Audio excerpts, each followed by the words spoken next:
One of the issues that we can sometimes face with blended learning is being able to manage the technology in the classroom.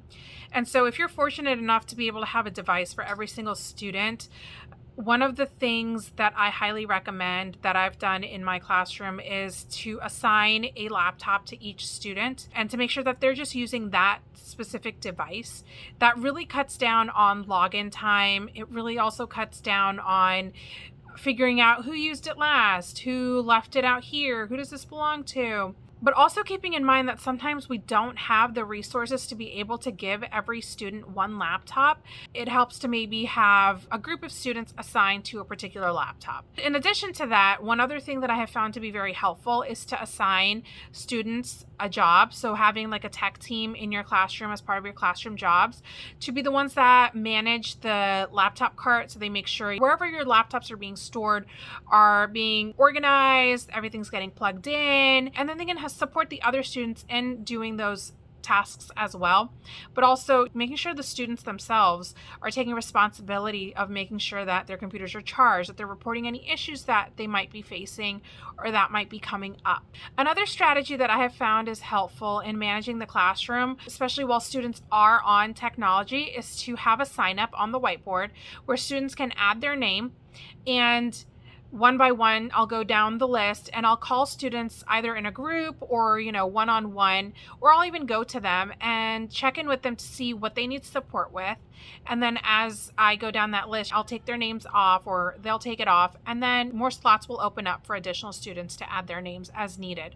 This has also been a great way for me to be able to check in with students on their projects, even if they are on the computer. If their name is on there, I'll open up their document, go in, leave some feedback, or, if they need some more additional support, go to them or have them come to me at my table and work with them on that. I've found it very important to make sure I teach or go over some of the very basic computer skills at the start of the year, especially when it comes to maintenance, right? Like shutting down our computer, restarting our computer. How do we do it the correct way and why it's important and necessary?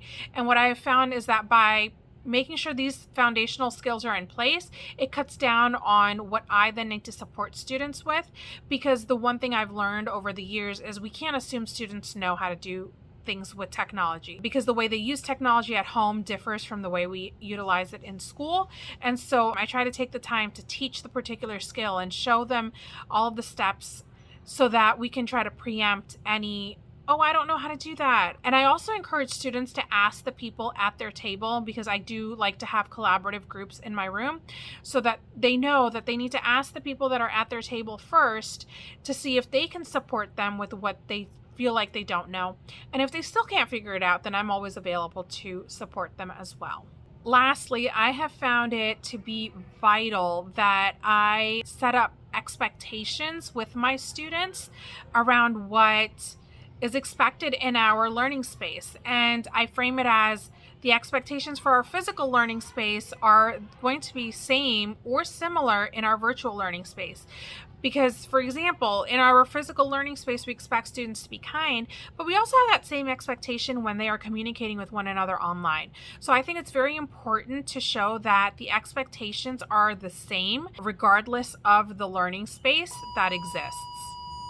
And part of that, I also emphasize to my students that trust is something that we start with. And sometimes if trust is lost, it takes some time to regain, but it can be done. And so we need to take ownership of our actions and really think about what we are doing and why we are choosing to do the things we're doing, because there's that level of trust between myself and them. So they need to make sure they're making those safe and positive choices.